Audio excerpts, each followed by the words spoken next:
నమస్తే. ఇవాళ మనం మాట్లాడుకోబోయే టాపిక్స్ జెస్టేషనల్ డయాబెటీస్, అలాగే జెస్టేషనల్ బీపీ. వీటి గురించి మనకు తెలియచేయడానికి Yashoda hospitals general physician and diabetologist doctor Harikishan గారు మనతో ఉన్నారు. వారితో మాట్లాడదాం. నమస్కారం డాక్టర్ గారు. Good afternoon.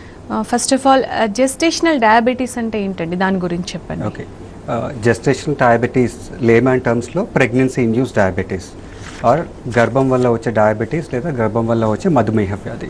డయాబెటీస్ అంటే అందరికీ తెలుసు. యూజువల్లీ ఓల్డ్ ఏజ్ 40 years తర్వాత వస్తుంది, కొందరికి 30 years తర్వాత వస్తుంది. మోస్ట్లీ ఒబీస్గా ఉన్న వాళ్ళకి, ఫ్యామిలీ హిస్టరీ ఉన్న వాళ్ళకి. అండ్ మనకు తెలిసింది ఏంటంటే ఒకసారి డయాబెటీస్ వస్తే అది usually life long, right? But there is an entity called gestational diabetes. అంటే ప్రెగ్నెన్సీలో కొత్తగా డయాబెటీస్ వస్తుంది. ప్రెగ్నెన్సీ వల్ల వచ్చే అనేక రకాలైన హార్మోనల్ చేంజెస్ వల్ల ప్రెగ్నెన్సీలో బ్లడ్ షుగర్స్ పెరుగుతాయి. దాన్ని pregnancy induce diabetes or gestational diabetes అంటారు. తర్వాత ఏంటంటే ఇది ప్రెగ్నెన్సీ వరకే పరిమితం. Almost 99% of the times it's like delivery అయిన తర్వాత within few days, in fact within 1 or 2 days sugars normal లెవెల్స్కి వచ్చేస్తాయి. So it's specific to pregnancy అనమాట. ప్రెగ్నెన్సీలో వచ్చే చేంజెస్, హార్మోనల్ చేంజెస్ వల్ల కొందరికి వస్తుంది. అబౌట్ యూఎస్లో అయితే అబౌట్ 6% ఆఫ్ ప్రెగ్నెంట్ విమెన్, 100లో 6 వస్తుంది. ఇండియాలో we don't know the exact prevalence, but రఫ్లీ అరౌండ్ దట్ అనుకోవచ్చు. Around 5% of pregnant women. అంటే it's not uncommon considering that మనకి ఎన్నో కోట్ల మంది ప్రెగ్నెంట్ విమెన్ ఉంటారు మన కంట్రీలో. So 5% of them, 5 out of every pregnant women కి డయాబెటీస్, జెస్టేషనల్ డయాబెటీస్ వస్తుంది. ఓకే, యాక్చువల్గా అంటే డాక్టర్ గారు జెస్టేషనల్ డయాబెటీస్ ఉంది అని గుర్తించడం ఎలా అంటారు? సో మీరు ప్రెగ్నెన్సీ బయట డయాబెటీస్ తీసుకుంటే, ప్రెగ్నెన్సీ బయట డయాబెటీస్లో కూడా 90-95% ఆఫ్ ద టైమ్ సిమ్టమ్స్ ఉండవు, లక్షణాలు ఉండవు, రైట్? అది రొటీన్ టెస్టింగ్లో కొందరు హెల్త్ చెకప్లో చేసుకుంటారు, లేదా వేరే ఏదైనా ప్రాబ్లంతో హాస్పిటల్కి వెళ్ళినప్పుడు ఆ ప్యాకేజెస్లోనూ అట్లా బయటపడుతుంది. వెరీ రేర్లీ టిపికల్ సిమ్టమ్స్, బాగా వెయిట్ లాస్ ఉండడం, యూరిన్ ఫ్రీక్వెంట్గా రావడం. ఇది ప్రెగ్నెన్సీ బయట డయాబెటీస్ గురించి. జెస్టేషనల్ డయాబెటీస్ అనేది usually it's milder form of diabetes. Okay, అంటే అంత హై షుగర్స్ ఉండవు వాళ్ళకి. యూజువల్లీ జెస్టేషనల్ డయాబెటీస్ వాళ్ళకి సిమ్టమ్స్ ఉండవు, ఆకలి ఎక్కువ ఉండడము, యూరిన్ ఎక్కువ రావడం అట్లా ఉండదు. That is very normal sugar వాళ్ళకు ఉన్న సిమ్టమ్స్ ఇందులో కనిపించవు అన్నమాట. And in fact all the pregnant women, it is మనం ఎట్లా పిక్ చేస్తుంటే బై రొటీన్ టెస్టింగ్. జనరల్లీ ఇప్పుడు ఏంటంటే ఆల్మోస్ట్ ఆల్ ద కంట్రీస్ రొటీన్గా ప్రెగ్నెంట్ విమెన్ అందరికీ షుగర్ స్క్రీనింగ్ చేస్తారు, షుగర్ టెస్ట్ చేస్తారు. ఫస్ట్ ట్రైమిస్టర్ అంటే ఫస్ట్ 3 months, 12 వారాల్లో ఫాస్టింగ్ బ్లడ్ షుగర్ లేదా HbA1c ఒక టెస్ట్ అంటారు. ఓవరాల్ లాస్ట్ 2-3 monthsలో యావరేజ్లో ఉంటుంది. ఈ టెస్ట్ చేస్తారు. తర్వాత బిట్వీన్ 16 to 24 weeks ఏంటంటే ఒకటి గ్లూకోజ్ టాలరెన్స్ టెస్ట్ అని చేస్తారు. అదేంటంటే గ్లూకోజ్ ఒక ఫాస్టింగ్ బ్లడ్ షుగర్ టెస్ట్ చేసి తర్వాత ఒక 75 grams గ్లూకోజ్ లోడ్ ఇచ్చి తర్వాత మళ్ళీ ఒక 1 hour తర్వాత ఒకసారి, 2 hours తర్వాత ఒకసారి షుగర్ టెస్ట్ చేస్తారు. దెన్ ఆ వాల్యూస్ చూసి ఆ పేషెంట్కి జెస్టేషనల్ డయాబెటీస్ ఉందా లేదా అని డయాగ్నోస్ చేస్తారు. అయితే ఏంటంటే ద కట్ ఆఫ్ వాల్యూస్ ఇప్పుడు ప్రెగ్నెన్సీ బయట ఏంటంటే ఫాస్టింగ్ షుగర్ 126 కానీ అంతకంటే ఎక్కువ కానీ ఉంటే డయాబెటీస్ అంటారు. అలాగే తిన్న తర్వాత షుగర్ లేదా గ్లూకోజ్ టాలరెన్సెస్లో కొంచెం గ్లూకోజ్ లోడ్ ఇచ్చి తర్వాత టెస్ట్ చేస్తారు 2 hours తర్వాత, 200 తర్వాత. బట్ అదే ప్రెగ్నెన్సీలో ఆ cut offs are different. Fasting sugar 92కి అబోవ్ ఉన్న తర్వాత ఈ గ్లూకోజ్ లోడ్ ఇచ్చాక ఒక 2 hours తర్వాత టెస్ట్ చేస్తారు, అది 153 పైన ఉన్న దాన్ని జెస్టేషనల్ డయాబెటీస్ అంటారు. So the values are different. It's actually much lower cut offs compare to pregnancy బయట చూసుకుంటే much lower cut offs.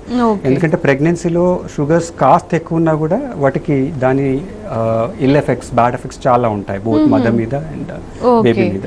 Okay doctor గారు, అంటే అలాంటప్పుడు కొన్ని టెస్ట్లలో తెలుస్తుంది అన్నారు కదా, మరి తెలిసిన తర్వాత దీని ఎఫెక్ట్ ఎలా ఉంటుంది? బిఫోర్ ఒకవేళ మనం కరెక్ట్గా కనిపెట్టలేకపోతే ఎలాంటి ప్రాబ్లమ్స్ ఫేస్ చేయాల్సి వస్తుంది? ఓకే, జెస్టేషనల్ డయాబెటీస్ కనుక వస్తే దాని ఎఫెక్ట్స్ బోత్ మదర్ మీద ఉంటాయి, బేబీ మీద ఉంటుంది. More so on the baby. In fact it's a short duration diabetes, right? Delivery తర్వాత నార్మల్ అయిపోతుంది. సో మదర్కి దానివల్ల and sugars are generally not very high అనమాట. ప్రెగ్నెన్సీ బయటలాగా 400 అట్లా కాదు.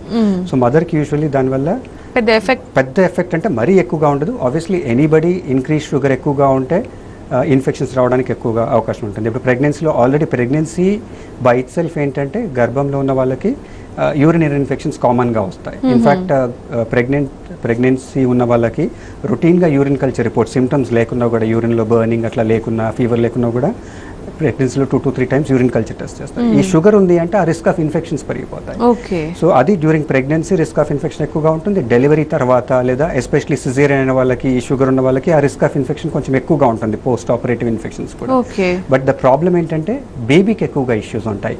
మదర్కి గనక ప్రెగ్నెన్సీలో డయాబెటీస్ ఉంది, అది ప్రెగ్నెన్సీ వల్ల వచ్చిన డయాబెటీస్ కానివ్వండి, లేదా కొందరికి ముందు నుండి డయాబెటీస్ ఉంటుంది కదా.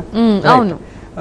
అండ్ ఇన్ఫ్యాక్ట్ ఇప్పుడు మీరు చూసుకుంటే చాలా మంది లేట్ ఏజ్లో ప్రెగ్నెంట్ అవుతున్నారు. లైక్ లెట్స్ సే 10-15 years ముందు చాలా మంది తొందరగా పెళ్ళిళ్ళు అయ్యేది, 25 లోపు పెళ్ళి అయిపోయేది. ఇప్పుడు చాలా మందికి 30లో పెళ్ళి అవుతుంది. Because of careers of various reasons వాళ్ళ ప్రెగ్నెన్సీ లేట్గా 35 years to 40 years, sometimes we see 41, 42. ఇప్పుడు IVF టెక్నిక్స్ అంటున్నారు కదా. సో కొందరు 45 years, 46 years కూడా మేము ప్రెగ్నెంట్ చూస్తాం. సో మనకు తెలుసు 30 years తర్వాత డయాబెటీస్ చాలా మందికి వస్తుంది. సో చాలా మందికి ఏంటంటే ముందు నుండి డయాబెటీస్ ఉంటుంది, then they become pregnant. So that is called pre gestational diabetes. Before ఉంటుంది దాని or diabetes complicating pregnancy. Gestational diabetes అంటే for the first time because of pregnancy sugar రావడం. సో దేని వల్ల ముందు నుండి షుగర్ ఉన్నా, ప్రెగ్నెన్సీ షుగర్ ఉన్నా, షుగర్స్ అన్కంట్రోల్డ్ ఉంటే ఏమవుతుంటే బేబీకి మ్యాక్రోజోమి అంటారు, బేబీ వెయిట్ బాగా ఎక్కువగా ఉంటుంది. అయితే అదేదో మనం హ్యాపీ అవడానికి లేదు, ఇట్స్ బ్యాడ్ ఓవర్ వెయిట్ అనమాట. ఒక్కోసారి బేబీ 4 kg వెయిట్ అవుతుంది. అండ్ దెన్ బేబీ ఎక్కువ వెయిట్ ఉంటే ఏంటంటే నార్మల్ డెలివరీ చాలా కష్టం అవుతుంది. ఓకే. సో ఆఫెన్ వాళ్ళకి they end up in caesarean section లేదా ఇన్స్ట్రుమెంటల్ డెలివరీ అంటారు, మీరు వినుంటారు, ఫోర్సెప్స్ కానీ వాక్యూమ్ కానీ. తర్వాత లార్జ్ బేబీని నార్మల్ డెలివరీలో ట్రై చేసేటప్పుడు కొన్ని కాంప్లికేషన్స్ వస్తాయి. బేబీకి షోల్డర్ కాస్త డిస్లోకేట్ అవ్వడం, కొన్ని ప్రాబ్లమ్స్ ఉంటాయి. That is one. Second thing ఏంటంటే బేబీకి పుట్టిన తర్వాత ఇమ్మీడియట్ ఫస్ట్ ఫ్యూ డేస్లో బేబీకి షుగర్స్ లో అవుతాయి. ఓకే. ఏమవుతుందంటే యాక్చువల్లీ ప్రెగ్నెన్సీలో ఈ జెస్టేషనల్ డయాబెటీస్లో ఇన్సులిన్ రెసిస్టెన్స్ అంటారు. షుగర్ లెవెల్స్ ఎక్కువగా ఉంటాయి. యాక్చువల్లీ మీరు ఇన్సులిన్ లెవెల్స్ చెక్ చేస్తే అవి ఎక్కువగా ఉంటాయి, బట్ ఆ ఇన్సులిన్ ఎక్కువ ఉంటుంది, బట్ అది సరిగా పని చేయట్లేదు ఇన్సులిన్ రెసిస్టెన్స్ వల్ల. సో అది బేబీకి ట్రాన్స్ఫర్ అయిపోతుంది. రైట్. అండ్ బేబీ పుట్టిన తర్వాత because of the changes in the babies also ఈ షుగర్ వల్ల లో షుగర్స్, హైపోగ్లైసిమియా, బేబీకి లో షుగర్స్ అవడానికి అవకాశం ఉంటుంది, బేబీ కాల్షియం లెవెల్ పడిపోవడానికి అవకాశం ఉంటుంది. తర్వాత నియోనేటల్ సెప్సిస్ అంటారు, మదర్కి ప్రెగ్నెన్సీ ఉండి షుగర్స్ అన్కంట్రోల్డ్ ఉంటే పుట్టిన బేబీకి ఫస్ట్ 1 weekలో ఇన్ఫెక్షన్స్ రావడానికి నియోనేటల్ సెప్సిస్ అంటారు. ఇవన్నీ రిస్క్స్ ఉంటాయి అనమాట. And that can be very dangerous to the baby.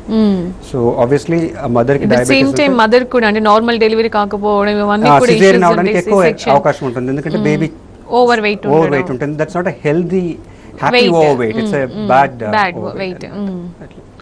Okay. అంటే మరి తెలిసిన తర్వాత మనం ట్రీట్మెంట్ అంటే వన్స్ ట్రీట్మెంట్ స్టార్ట్ చేసిన తర్వాత ట్రీట్మెంట్ తీసుకుంటే అంటే ఈ షుగర్ అనేది కంట్రోల్లో ఉంచుకోవచ్చు అంటారా?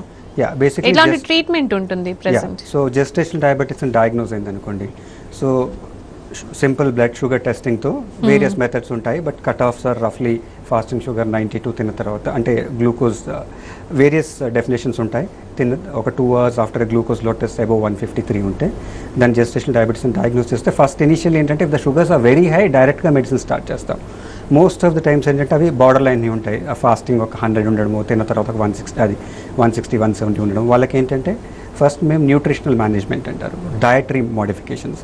జనరలీ ప్రెగ్నెన్సీలో టెండెన్సీ ఏముంటుంది, అందరూ బాగా తినమని ఎంకరేజ్ చేస్తారు, ఎందుకంటే ఇట్స్ లైక్ ఇద్దరి కోసం తింటున్నాం కదా, ఓవర్ గా ఫీడ్ చేస్తూ ఉంటారు, all kinds of things, their more affection అన్నమాట అందరు ఫ్యామిలీ మెంబర్స్ నుండి. So that's a traditional way. And వాళ్ళకి అపటైట్ కూడా ఎక్కువే ఉంటుంది, ఎందుకంటే డిమాండ్స్ ఎక్కువ కదా ప్రెగ్నెన్సీలో. తర్వాత చాలా కొందరు ఏంటంటే ఫర్ వేరియస్ రీజన్స్ ఏంటంటే ఎక్సర్సైజ్ చేయరు, వాళ్ళకి భయం అనమాట, అందరూ రెస్ట్ తీసుకోమంటారు. So both these factors are not good. So gestational diabetes ఉంటే ఏంటంటే డయట్ ప్లాన్ ఇస్తారు, వాళ్ళ బాడీ వెయిట్ని బట్టి, వాళ్ళ యాక్టివిటీస్ లెవెల్ బట్టి మీకు ప్రతిరోజు ఇన్ని క్యాలరీస్ తీసుకోవాలని యూజువల్లీ డయటీషియన్స్ కానీ ఆ డాక్టర్ కానీ డయట్ ప్లాన్ ఇస్తారనమాట. ఏం చేస్తామంటే simple carbohydrate like sugar sweets avoid చేయమని చెప్తాము. తర్వాత ఏదైతే వాళ్ళు తింటున్నారో వాటిని డివైడ్ చేసుకుని స్మాల్ ఫ్రీక్వెంట్ మీల్స్, కొంచెం ఎక్కువ more number of portions but smaller portions, దాంతో వాళ్ళ బాడీ షుగర్స్ ని హ్యాండిల్ చేయగలుగుతుంది. సో అది bit of exercise. So we usually 2 to 4 weeks ఈ ట్రయల్ ఇస్తాము.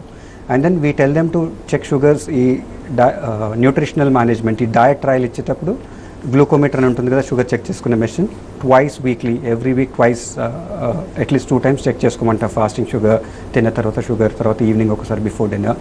అవి చూసి just with diet and exercise sugars మంచి కంట్రోల్, మన టార్గెట్స్ ఏవైతే ఉన్నాయో ఆ లెవెల్కి వచ్చింది అనుకోండి, ఫాస్టింగ్ షుగర్ బిలో 92 ఉంది, తిన్న తర్వాత ఇట్స్ బిలో 120, 130, నేను అట్లాగే డైటరీ మేనేజ్మెంట్ కంటిన్యూ చేస్తాను, మెడిసిన్ స్టార్ట్ చేయం. But till they deliver this management. Pregnancy బయట అయితే షుగర్ ఉంటే యూజువలీ టాబ్లెట్స్ మీద ఉన్నప్పుడు వన్స్ ఎ మంత్ అట్లా చెక్ చేసుకుంటారు, ఇన్సులిన్ మీద ఉంటే మోర్ఫికల్. బట్ ఇక్కడ ప్రెగ్నెన్సీలో ఏంటంటే ఈవెన్ మెడిసిన్స్ లేకున్నా ఓన్లీ డయట్ మీద ఉన్నా కూడా at least twice a week check చేసుకోమని చెప్తాం. ఒకవేళ వాళ్ళు మెడిసిన్ మీద ఉంటే కనుక what do we do, the recommended treatment, ఒకవేళ మెడిసిన్ అవసరమై డయట్తో కనుక కంట్రోల్ లేకపోతే insulin. Insulin is the best treatment అనమాట. అదే ప్రెగ్నెన్సీ బయట అయితే యూజువల్లీ టాబ్లెట్స్ ట్రై చేస్తాం, 2 tablets 3 tablets, then only we go to insulin. అదే ప్రెగ్నెన్సీ ఇండ్యూస్ డయాబెటీస్ డయట్తో కంట్రోల్ అవ్వలేదంటే నెక్స్ట్ బెస్ట్ థింగ్ వచ్చేసి ఇన్సులిన్. తర్వాత మెట్ఫార్మిన్ అని ఒక టాబ్లెట్ ఉంటుంది, అది కూడా కొందరు ప్రిస్క్రైబ్ చేస్తారు. ఒకవేళ వాళ్ళు ఈ మెడిసిన్స్ వాడుతున్నారు అంటే మాత్రం ఆల్మోస్ట్ ఎవ్రీ డే వాళ్ళని షుగర్ టెస్ట్ చేసుకోమని చెప్తాం. అండ్ వెరీ పర్టికులర్ అనమాట మనం, ఎందుకు ఈ షుగర్స్ చాలా టైట్ కంట్రోల్లో ఉంచడానికి. ఎందుకంటే ఇంతకుముందు నేను చెప్పినట్టు కాస్ట్ అన్కంట్రోల్ ఉన్నా కూడా బేబీ మీద effects more than the mother, baby మీద ఇల్ ఎఫెక్ట్స్ ఎక్కువగా ఉంటాయి. రైట్, షార్ట్ బ్రేక్ తీసుకుందాం. బ్రేక్ తర్వాత జెస్టేషనల్ హైపర్ టెన్షన్ గురించి తెలుసుకుందాం. Stay tune.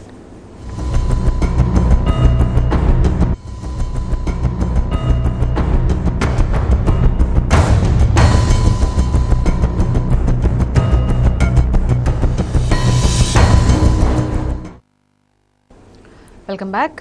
డాక్టర్ గారు, జెస్టేషనల్ హైపర్ టెన్షన్ ఏంటంటే, జెస్టేషనల్ డయాబెటీస్ గురించి ఇంతసేపు మాట్లాడారు, హైపర్ టెన్షన్ గురించి చెప్పండి. ఓకే, ఇందాక చెప్పినట్టుగా జెస్టేషనల్ డయాబెటీస్ అంటే ప్రెగ్నెన్సీ ఇండ్యూస్డ్ డయాబెటీస్, అలాగే జెస్టేషనల్ హైపర్ టెన్షన్ అంటే pregnancy induced hyper tension, pregnancy వల్ల వచ్చే hyper tension.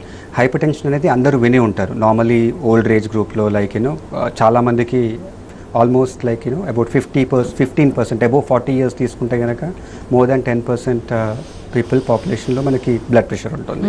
And in fact diabetes ఉన్న వాళ్ళకి బ్లడ్ ప్రెషర్ కూడా కామన్గా ఉంటుంది, చాలామందికి 2 ఉంటాయి. సో ఈ జెస్టేషనల్ హైపర్ టెన్షన్ అంటే వాళ్ళకి ప్రెగ్నెన్సీ ముందు బ్లడ్ ప్రెషర్ ఉండదు, నార్మల్ ఉంటుంది. ఈవెన్ ప్రెగ్నెన్సీలో కూడా ఫస్ట్ 5 months, ఫస్ట్ 20 weeks కనుక బ్లడ్ ప్రెషర్ ఎట్లాగే ఎవ్రీ టైం వాళ్ళు చెకప్కి వస్తే హాస్పిటల్లో బ్లడ్ ప్రెషర్ చెక్ చేస్తే నార్మల్ ఉంటుంది. ఆఫ్టర్ 5 months ఆఫ్ ప్రెగ్నెన్సీ, అదే వీక్స్లో చెప్పుకుంటే కనుక 20 weeks ఆఫ్ ప్రెగ్నెన్సీ తర్వాత కొత్తగా బ్లడ్ ప్రెషర్ పెరిగింది అనుకోండి, దాన్ని జెస్టేషనల్ హైపర్ టెన్షన్ అంటారు. నార్మల్గా బ్లడ్ ప్రెషర్ ఏంటంటే బ్లడ్ ప్రెషర్కి 2 వాల్యూ ఉంటుంది, పై వాల్యూని సిస్టాలిక్ బ్లడ్ ప్రెషర్ అంటారు, కింది వాల్యూని డయాస్టలిక్ బ్లడ్ ప్రెషర్ అంటారు. ఆ పై value systolic blood pressure below 140 ఉండాలి, కింది value below diastolic blood pressure below 90 ఉండాలి. It is the same outside pregnancy also, same cut off. షుగర్కి మనం ఇంతకుముందు చెప్పుకున్న ప్రెగ్నెన్సీలో డయాబెటీస్ అని డయాగ్నోస్ చేయడానికి కట్ ఆఫ్స్ డిఫరెంట్ ఉంటాయి, ప్రెగ్నెన్సీకి ముందు వేరే. అదే బ్లడ్ ప్రెషర్కి ఏంటంటే it is same cut offs, 140-90, 140-90కి లోపల ఉంటే నార్మల్. అదే 140-90 టచ్ అయింది లేదా అంతకంటే ఎక్కువగా ఉంది అంటే దాన్ని ప్రెగ్నెన్సీ ఇండ్యూస్ బ్లడ్ ప్రెషర్. అయితే ఇదేంటంటే ఫస్ట్ టైం ప్రెగ్నెన్సీ ముందు బ్లడ్ ప్రెషర్ నార్మల్ ఉంటుంది, first 20 weeks of pregnancy normal ఉంటుంది. బట్ 20 weeks తర్వాత any time it can come అనమాట. 20 weeks ఆఫ్ ప్రెగ్నెన్సీ నుండి డెలివరీ వరకు, కొందరికి డెలివరీ తర్వాత కూడా బీపీ పెరుగుతుందన్నమాట. ఒకవేళ ఫస్ట్ టైం డెలివరీ అయిన తర్వాత పెరిగితే దాన్ని పోస్ట్ ప్రెగ్నెన్సీ హైపర్ టెన్షన్ అంటారు. సో ఇది అగైన్ జెస్టేషనల్ హైపర్ టెన్షన్ అనేది it's not a rare disease, it's quite common. In fact 5 to 15%, 100 మంది ప్రెగ్నెంట్ తీసుకుంటే 5 to 15% of them have blood pressure. About 5% of ఏంటంటే జెస్టేషనల్ హైపర్ టెన్షన్, అది ప్రెగ్నెన్సీలో వచ్చిన blood pressure. మిగిలిన వాళ్ళు ఏంటంటే ఆల్రెడీ బ్లడ్ ప్రెషర్ ఉంది వాళ్ళకి, అట్లాగే ప్రెగ్నెన్సీలో కంటిన్యూ అయింది లేదా కాస్త ఎక్కువ అయింది. ఈవెన్ ముందు నుండి blood pressure, pre existing hyper tension are pre pregnancy hyper tension, వాళ్ళకి ముందు నుండి బ్లడ్ ప్రెషర్ ఉంది. అయితే వాళ్ళకు కూడా ఏంటంటే ప్రెగ్నెన్సీలో after 20 weeks of pregnancy period ముందు నుండి ఉన్న కంట్రోల్లో ఉన్న బీపీ ఈ ప్రెగ్నెన్సీ వల్ల వచ్చే బ్లడ్ ప్రెషర్ అన్కంట్రోల్ అవడానికి కూడా అవకాశం ఉంటుంది. అలాగే అంటే సిమ్టమ్స్, ఎలాంటి సిమ్టమ్స్ కనిపిస్తుంటాయి డాక్టర్ గారు నార్మల్గా ఉండేటప్పటికీ ఈ జెస్టేషనల్ హైపర్ టెన్షన్ ఉన్న వాళ్ళకి, ఆ లేడీస్కి వీళ్ళకి డిఫరెన్స్ ఏంటంటారు ప్రెగ్నెంట్ అయ్యి? సో సిమ్టమ్స్ ఏంటంటే జనరలీ ఎవరికైనా 140-150 బ్లడ్ ప్రెషర్ ఉందనుకోండి, 150 బ్లడ్ ప్రెషర్ ఉన్నా కూడా అది pregnancy induce high BP in pregnancy or outside. వాళ్ళకి యూజువలీ సిమ్టమ్స్ ఉండవు. But if it's above 160, some of them develop symptoms. కొందరికి ఏంటంటే 160-170 బీపీ ఉంటుంది, బట్ అయినా సిమ్టమ్స్ ఉండవు. బట్ కొందరికి 150-160కే సిమ్టమ్స్ రావచ్చు. ఎట్లాంటి సిమ్టమ్స్ ఉంటాయి? వాళ్ళకి హెడేక్ ఉండొచ్చు. ఓకే, సమ్ టైమ్స్ ఏంటంటే ఈ ప్రెగ్నెన్సీ వల్ల బ్లడ్ ప్రెషర్ వస్తుంది కదా, దాన్ని జెస్టేషనల్ హైపర్ టెన్షన్ అంటారు, లేదా pre eclampsia is another term. Okay, gestational హైపర్ టెన్షన్తో పాటు వాళ్ళకి యూరిన్ టెస్ట్ చేస్తే యూరిన్లో ప్రోటీన్ లీకింగ్ ఉంటుంది, కిడ్నీస్ నుండి ప్రోటీన్ లీకింగ్ ఉంటుంది. నార్మల్గా ఏంటంటే మనం యూరిన్ టెస్ట్ చేస్తే ప్రోటీన్ ఎక్కువగా ఉండదు ఆ యూరిన్లో. ఆ కిడ్నీస్ ఏంటంటే ప్రోటీన్ లాస్ లేకుండా చూసుకుంటాయి. బట్ ఈ ప్రెగ్నెన్సీ వల్ల బీపీ వచ్చిన వాళ్ళకి కొందరికి ఆ ప్రోటీన్ లీకింగ్ ఉంటే దాన్ని ప్రీ ఎక్లాంప్సియా అంటే you can say that little severe gestational hypertension అని చెప్పుకోవచ్చు. దానికి కొంచెం worse form of gestational hypertension చెప్పుకోవచ్చు. వాళ్ళకి ఏంటంటే ఒక్కోసారి కొన్ని రకాల కాంప్లికేషన్స్ ఉంటాయి ఈ హై బీపీ వల్ల. ఒక్కోసారి హార్ట్ ఫెయిల్యూర్కి వెళ్తారు, ఒక్కోసారి వాళ్ళకి ఫిట్స్ వస్తాయి. అండ్ ఇన్ఫ్యాక్ట్ ఈ ఫిట్స్ వచ్చే ముందు కొందరికి కొన్ని వార్నింగ్ సిమ్టమ్స్ ఉంటాయన్నమాట. బ్లడ్ ప్రెషర్ బాగా పెరగడం, 160కి పైన వెళ్ళిపోవడము, కింద డాస్లిక్ 110 పైన వెళ్ళిపోవడము, లేదా వాళ్ళకి బాగా హెడేక్ ఉంటుంది. సింపుల్ పారాసిటమాల్, క్యాల్పాల్ క్రోసిన్ లాంటి టాబ్లెట్స్ వేసుకుంటే హెడేక్ తగ్గదు. హెడేక్తో పాటు వామిటింగ్స్ ఉంటాయి. తర్వాత విజువల్ డిస్టర్బెన్సెస్, రెండు కనపడడం, బ్లరింగ్ ఆఫ్ విజన్, ఈ సిమ్టమ్స్ ఉంటాయి కనుక that is kind of alarming అనమాట. సో ప్రెగ్నెన్సీలో బ్లడ్ ప్రెషర్ చాలా మందికి 140, 150 ఉంటాయి, సిమ్టమ్స్ ఉండవు. వాళ్ళకి రొటీన్ ప్రెగ్నెన్సీ చెకప్ కోసం వస్తే బ్లడ్ ప్రెషర్ చెక్ చేస్తే బయటపడుతుంది, రైట్. ఆర్ కొన్ని రిస్క్ ఫ్యాక్టర్స్ ఉంటే మనం ప్రిడిక్ట్ చేయొచ్చు అనమాట ప్రెగ్నెన్సీలో బ్లడ్ ప్రెషర్ రావడానికి. ఫస్ట్ ప్రెగ్నెన్సీ, ఇన్ఫ్యాక్ట్ ఈ బ్లడ్ ప్రెషర్, ఈ ప్రెగ్నెన్సీ ఇండ్యూస్ బ్లడ్ ప్రెషర్ అనేది ఫస్ట్ ప్రెగ్నెన్సీలో ఎక్కువగా చూస్తాం, సెకండ్ థర్డ్ ప్రెగ్నెన్సీ. తర్వాత age above 35 kind of thing. తర్వాత ఫస్ట్ ప్రెగ్నెన్సీలో బ్లడ్ ప్రెషర్ వస్తే తర్వాత ప్రెగ్నెన్సీలో రావడానికి కూడా ఛాన్సెస్ ఎక్కువగా ఉంటాయి. తర్వాత కొందరిని 12 వీక్స్కి స్కాన్ చేస్తారు రొటీన్లీ ప్రెగ్నెన్సీలో. ఆ 12 వీక్స్ అప్పుడు కొన్ని బ్లడ్ టెస్ట్ కానీ, ఆ స్కాన్ ఫైండింగ్స్ కానీ, ఆ టైంలో బ్లడ్ ప్రెషర్ వాటి బట్టి మనం ప్రిడిక్ట్ చేయొచ్చు అనమాట. ఈ లేడీకి నెక్స్ట్ సబ్సిక్వెంట్ మంత్స్లో ప్రెగ్నెన్సీ వల్ల వచ్చే బీపీ పెరగడానికి అవకాశం ఉందని. ఒకవేళ ఆ రిస్క్ స్ట్రాటిఫికేషన్లో కనుక మనకి తెలుస్తుంది కదా ఈ పర్టిక్యులర్ పర్సన్ ఫ్యూచర్ సబ్సిక్వెంట్ మంత్స్లో ప్రెగ్నెన్సీలో బీపీ పెరగడానికి అవకాశం ఉందంటే వాళ్ళకి రొటీన్గా బ్లడ్ ప్రెషర్ చెక్ చేసుకోమని చెప్తాము, at least twice a week kind of. Because nowadays digital BP machines are available. ఒక 1000 రూపీస్, 1500 రూపీస్ పెడితే వస్తుంది. చాలామంది అది అట్లీస్ట్ ఇన్ సిటీస్ వాళ్ళు అది పర్చేస్ చేసి ఇంట్లో మానిటర్ చేసుకుంటూ ఉంటారు. సో కొందరికి 140, 150 బీపీ ఉంటుంది, సిమ్టమ్స్ లేవు, వీ స్టార్ట్ మెడికేషన్స్, దాన్ని బీపీ కంట్రోల్లో చేస్తాం, బిలో 140, 90 వచ్చేంత వరకు చేస్తాం.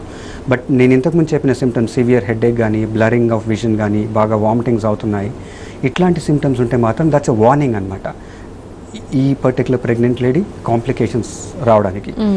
ఇమినెంట్ సిమ్టమ్స్ అంటారు. అట్లా వస్తే they are likely to throw fits, దాన్ని ఎక్లాంప్సీ అంటారు. ప్రెగ్నెన్సీ వల్ల వచ్చే blood pressure gestational hypertension pre eclampsia అంటాం కదా, వాళ్ళకి దానికి కొన్ని కాంప్లికేషన్స్ ఏంటంటే వన్ ఆఫ్ ద కాంప్లికేషన్స్ వచ్చేసి మదర్కి ఫిట్స్ రావడం, దాన్ని ఎక్లాంప్సీ అంటారు. And fits obviously is a very scary thing. అది ఒకటి. తర్వాత ఒకసారి బ్రెయిన్ స్ట్రోక్స్ వస్తాయి, బ్రెయిన్లో హై బీపీ వల్ల బ్రెయిన్లో బ్లీడ్స్ వస్తాయి. They are uncommon but well known side effects. So unlike నేను ఇంతకుముందు ప్రెగ్నెన్సీ ఇండ్యూస్ డయాబెటీస్ వల్ల it's more of a problem for the baby అన్నారు కదా, but here it's for mother also it's very dangerous. So they can have strokes అంటే bleed అవ్వచ్చు, clot అవ్వచ్చు బ్రెయిన్లో, ఇట్లా ఎక్లాంప్సీ అంటారు, ఫిట్స్ రావచ్చు. తర్వాత హై బీపీ వల్ల హార్ట్ ఫెయిల్యూర్కి వెళ్ళొచ్చు. ఒక్కోసారి సివియర్ ప్రీ ఎక్లాంప్సీ అంటారు, దానివల్ల బ్లడ్లో ప్లేట్లెట్స్ తగ్గడము, తర్వాత కిడ్నీ మీద ఎఫెక్ట్ పడడం, కిడ్నీ ఫెయిల్యూర్ రావడము, ఇవన్నీ కూడా ఉంటాయి. చాలా డేంజర్. సో అయితే ఈ బేబీకి కూడా ఎఫెక్ట్స్ ఉంటాయంటే బేబీ మీద కూడా ఉంటాయి. జెస్టేషనల్ డయాబెటీస్లో ఏమన్నాము మనం, బేబీ వెయిట్ పెరుగుతుంది, ఇక్కడ ఏంటంటే బేబీ వెయిట్ తగ్గుతుంది, ఫీటల్ గ్రోత్ రెస్ట్రిక్షన్ అంటారు. బేబీకి బ్లడ్ సప్లై తక్కువ అవుతుంది, ప్లాసెంటల్ ఇన్సఫిషియన్సీ అంటారు. బేబీకి గ్రోత్ రెస్ట్రిక్షన్ ఉంటుంది, బేబీకి బ్లడ్ సప్లై తక్కువగా ఉంటుంది. దట్ ఈస్ ద ప్రాబ్లం అన్నమాట ఇక్కడ. ఓకే. సో ఈ మనం చెప్పుకున్నట్టుగా ప్రెగ్నెన్సీలో వచ్చిన డయాబెటీస్ డెలివరీ అయిన తర్వాత వితిన్ 1 or 2 డేస్లో తగ్గుతుంది అనుకున్నాం కదా. సో ఈ ప్రెగ్నెన్సీలో వచ్చే బ్లడ్ ప్రెషర్ కూడా almost more than 95% of the times delivery అయిన తర్వాత విదిన్ ఫ్యూ వీక్స్లో, కొందరికి వితిన్ అ వీక్ నార్మల్ అయిపోతుంది, కొందరికి it takes 1 or 2 months also. But generally normal అయిపోతుంది. బట్ 100లో 2-3 మాత్రం బీపీ అట్లాగే ఉండిపోతుంది, కంటిన్యూ అవుతుంది. అండ్ దిస్ ఇంతకుముందు నేను చెప్పిన కాంప్లికేషన్స్ అంటే మ్యాక్సిమం అవి డెలివరీకి ముందు, తర్వాత లేబర్లో ఉంటారు కదా, పెయిన్స్ వచ్చినప్పుడు ఆ టైంలో ఉంటాయి. బట్ డెలివరీ తర్వాత ఫస్ట్ ఫ్యూ వీక్స్లో అప్ టు 6 weeks రిస్క్స్ ఉంటాయి, ఇట్లా ఫిట్స్ రావడానికి కానీ అట్లా ఉంటుంది. ఆఫ్టర్ డెలివరీ కూడా రిస్క్ ఉంటుంది, అప్ టు 6 weeks ఉంటుంది. ఆఫ్టర్ 6 weeks తర్వాత రిస్క్ ఏముంటుంది. ఓకే. సో దీనికి diagnosis it's just by simple blood pressure, దానికి పెద్ద కాస్ట్ ఏముంటుంది. బీపీ మీరు ఎట్లాగో హాస్పిటల్కి వెళ్తే బీపీ మెషిన్తో చెక్ చేస్తారు. బట్ దానికి ట్రీట్మెంట్ ఏంటంటే డెలివరీ, దానికి ట్రీట్మెంట్ డెలివరీ. సో సపోజ్ ఎవరికైనా 23-24 వారాల్లో బీపీ పెరిగింది, రైట్, నార్మల్గా డెలివరీ ఎప్పుడు చేస్తారు, 40 weeksని 9 months అంటాం కదా, 40 weeks. అయితే ఇప్పుడు 24, 23 weeksలో బ్లడ్ ప్రెషర్ వచ్చింది, బేబీ ఈజ్ ఓకే, మనం బ్లడ్ ప్రెషర్ టాబ్లెట్స్ స్టార్ట్ చేసాం, బీపీ కంట్రోల్లో ఉంది. Then we continue the pregnancy till 37 weeks.